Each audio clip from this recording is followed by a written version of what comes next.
The Midnight Water. My name is Christabel, and this is the story of how I came face to face with the midnight water. I've always been called brave, though sometimes I wonder if bravery is just foolishness with a dash of stubbornness. It started on a night when the moon hid behind thick dark clouds, and the village lay silent under a heavy shroud of mist. I had heard the whispers about the midnight water all my life. The stories warned us never to approach the old well in the forest after midnight.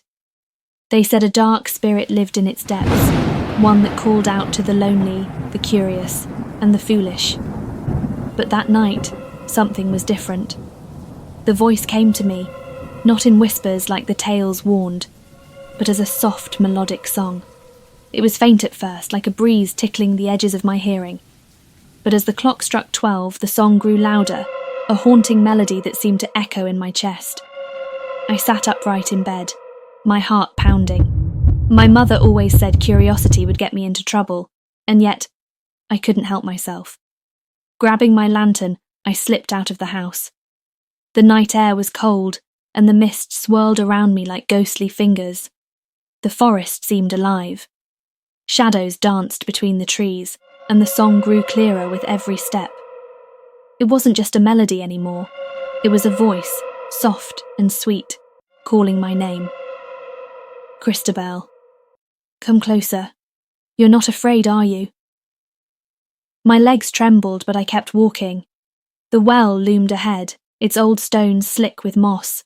It looked harmless, yet the air around it was heavy, as if the ground itself held its breath. Who's there?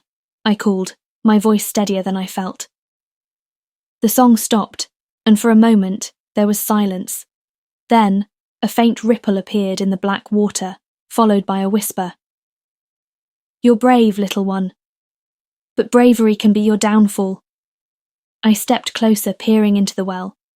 The water was impossibly dark, reflecting no light from my lantern.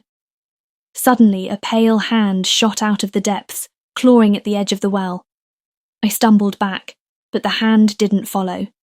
Instead, a face emerged. It was a woman, or at least it looked like one. Her skin was translucent, her eyes empty pits, and her hair floated around her like a dark halo. Why do you disturb my waters? She hissed. I heard your song, I said, my voice barely above a whisper. Why are you calling me? The spirit tilted her head, her hollow eyes boring into mine. Because you're different. Brave, yes, but also curious. You've come to see the truth of the midnight water, haven't you? I nodded, though my hands shook.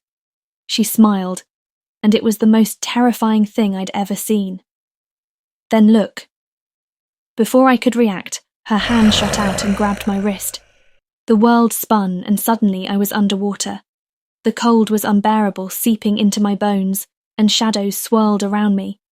I saw faces, dozens of them, children, women, and men, all pale and lifeless, their mouths open in silent screams. The spirit's voice echoed in my mind. This is where the curious come. This is where they stay. No! I screamed, kicking against the water. I wouldn't be another face in the darkness. With all my strength, I yanked my hand free and shot upward. My head broke the surface and I gasped for air.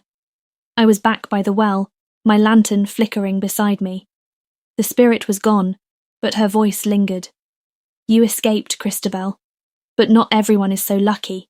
Beware the midnight water, for it is always waiting. I stumbled back home, soaked and shivering. To this day, I hear the song sometimes, faint and haunting. But I never go back to the forest. Some things are better left unexplored. I may be brave, but I'm not foolish enough to tempt the midnight water twice.